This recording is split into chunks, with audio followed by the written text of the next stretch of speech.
धोंड्याचा महिना चालू झालाय, आई वाट बघत असेल. चला लवकर लवकर.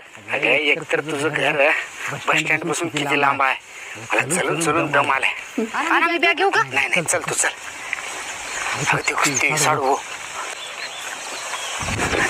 साडू भाऊ रामराम. राहू दे किती असणे कपडे गाणं तिला माझी. पाया पड आई, पाया पडतो. ए सुनीता, जा तुझं तू पाणी घेऊन पे.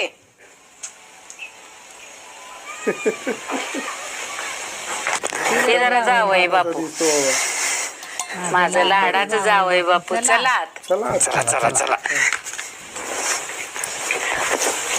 मग जावय बापू, जेवण कसं झालं होतं? मस्त झालंय जेवण. काय जेवण रे, पाण्यात खळ्यात पाणी नसतं. माझी नोकरी याच्यापेक्षा चांगलं